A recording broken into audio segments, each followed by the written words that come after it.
दोस्तों 25 दिसंबर 1924 को ग्वालियर में जब कृष्ण देवी और कृष्ण बिहारी वाजपेयी के यहाँ एक बालक ने जन्म लिया होगा, तब शायद ही किसी ने सोचा होगा कि एक दिन यह बालक आगे चलकर 3 बार भारत देश का प्रधानमंत्री बनेगा, और प्रधानमंत्री भी ऐसा जिसका नाम सुनते ही गर्व और आदर का भाव हर जात, धर्म, पंथ के लोगों के मन में आएगा। कहते हैं कि जब अटल जी 5वीं क्लास में थे तब एक डिबेट कंपटीशन में अपने फैक्ट्स रट कर गए थे और बीच में ही भूल गए, जिस पर लोग कहने लगे रट कर आया है, रट कर आया है।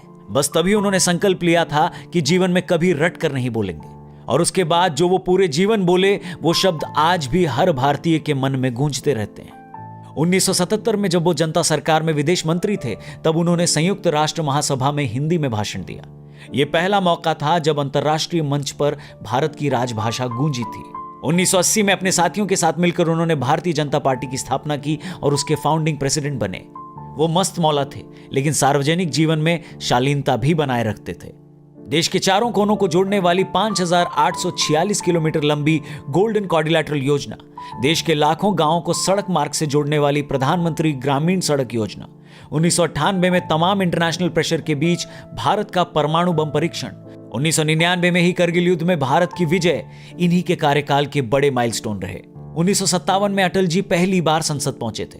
तब का एक किस्सा है, उस दौर में भाजपा नेता जगदीश प्रसाद माथुर और अटल जी दोनों एक साथ चांदनी चौक में रहते थे और दोनों ही पैदल संसद जाया करते थे। पहली बार रिक्शे से वो पार्लियामेंट 6 महीने बाद गए थे, क्योंकि तब उन्हें 6 महीने का बकाया वेतन एक साथ मिला था। इतने सरल व्यक्तित्व के थे अटल जी। भारत को सिर्फ भूमि का टुकड़ा नहीं मानते थे, बल्कि जीता जागता राष्ट्र पुरुष कहते थे। ऐसे थे अटल जी। 10 बार लोकसभा में और 2 बार राज्यसभा में सांसद रहे। 1942 के भारत छोड़ो आंदोलन में 24 दिन तक कारावास में रहे।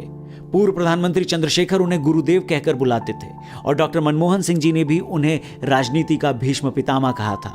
ऐसे थे अटल जी। 6 अलग अलग सीटों से चुनाव जीतने वाले एकमात्र सांसद थे वो। 3 बार प्रधानमंत्री बने और 2014 में देश के सर्वोच्च सम्मान से भी नवाजे गए। ऐसे थे अटल जी। एक कवि, एक नेता, एक व्यक्तित्व, एक सोच और एक विचार के रूप में आज भी वो हम सब की यादों का एक हिस्सा हैं। ऐसे थे अटल जी। और मेरा सौभाग्य है कि मैं भी अपना जन्मदिन उनके साथ शेयर करता हूं। नमन है उन्हें। चलते चलते आपको कुछ पंक्तियों के साथ छोड़ना चाहेंगे। ये पंक्तियां अगर आपके दिल तक पहुंचे तो इन्हें जरूर शेयर करिएगा। ये पंक्तियां समर्पित हैं भारत रत्न श्री अटल बिहारी वाजपेयी जी को। कि लंगड़ी सरकार वो कहते थे, मुझको कमजोर ही आंका था, जब स्वर्ण चतुर्भुज से मैंने पूरे भारत को नापा था। दिखलाकर हमको एटम बम कहते थे हमें डरपोक प्रिय, वो एक पोखरण किया तभी करके डंके पर चोट प्रिय। तुम दुनिया की रिस्ट्रिक्शन हो, मैं स्वाभिमान की सोच प्रिय, मैं लड़ता अटल बिहारी हूं और तुम नवाज सा बोझ प्रिय। उस एक वोट से जब तुमने मेरी सरकार गिराई थी, फिर भी वापस मैं ही आया, मैंने इज्जत वो कमाई थी। हमको कहते थे तुम अछूत सत्ता में यूं मगरूर हुए, सबके ही हाथ पकड़ते हो देखो कितने मजबूर हुए। उम्मीद जो मैंने बांधी थी उस एक अमन की आशा से, तुमने औकात दिखाई थी अपनी गोली की भाषा से। अरे सब कुछ ही देखा जीवन में, पर नहीं था कोई दर्द प्रिय। तुम मुझे गिराती रहती थी, मैं अटल खड़ा वो मर्द प्रिय। सरकारों में ना बांधो मुझको, पार्टी दफ्तर ना भागो तुम, बस एक ही कहना है मेरा, इस देश की खातिर जागो तुम।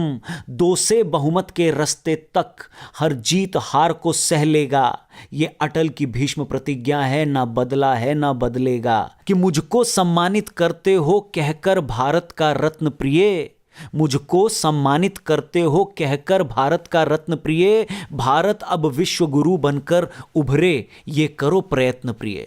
और एक बार नमन करते हैं भारत रत्न श्री अटल बिहारी वाजपेयी जी को। जय हिंद, वंदे मातरम।